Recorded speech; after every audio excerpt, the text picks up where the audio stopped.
Jeremiah chapter 34. The message that came to Jeremiah from the Lord during the time when Nebuchadnezzar, the king of Babylon, and his entire army, along with all the kingdoms under his dominion and the people, were waging war against Jerusalem and all its cities. This message was as follows. This is what the Lord, the God of Israel, says: Go and speak to Zedekiah, the king of Judah, and tell him, this is what the Lord says: I will hand this city over to the king of Babylon, and he will burn it with fire. You will not escape from his grasp. You will be captured and delivered into his hands. You will meet the king of Babylon face to face, and you will be taken to Babylon. But hear the word of the Lord, O Zedekiah, king of Judah: you will not die by the sword. Instead, you will die in peace. People will burn spices for you, as they did for your fathers, the former kings who preceded you, and they will lament, saying, Alas, Master! I have spoken this word, declares the Lord.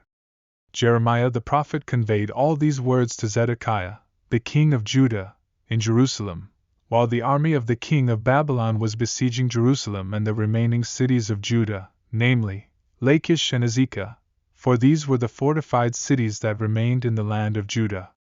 This is the message that came to Jeremiah from the Lord after King Zedekiah had made a covenant with all the people in Jerusalem to proclaim freedom to them.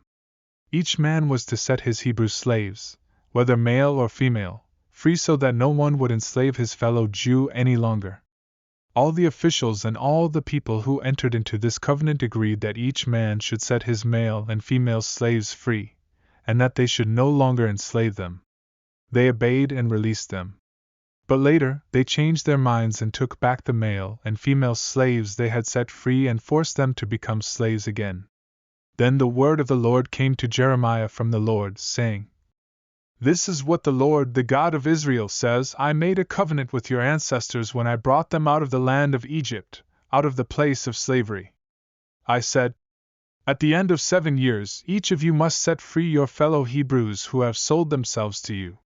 They must serve you for 6 years, but in the 7th year, you must let them go free. But your ancestors did not listen to me or pay any attention. Today you repented and did what pleased me, proclaiming freedom to one another in your presence. You made a covenant before me in the house that bears my name. But now you have turned around and profaned my name. Each of you has taken back the male and female slaves you had set free according to their desire, and you have forced them to become slaves again.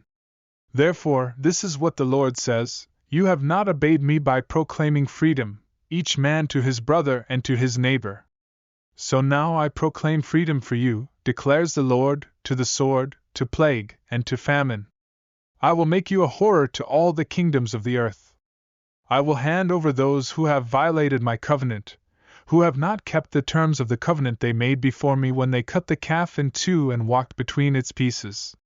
The officials of Judah and Jerusalem, the court officials, the priests, and all the people of the land who passed between the pieces of the calf will be handed over to their enemies who seek their lives. Their corpses will become food for the birds of the sky and the wild animals of the land. As for Zedekiah, the king of Judah, and his officials, I will hand them over to their enemies and to those who seek their lives, to the army of the king of Babylon, which has withdrawn from you. I will command, declares the Lord, and bring them back to this city. They will fight against it, capture it, and burn it down.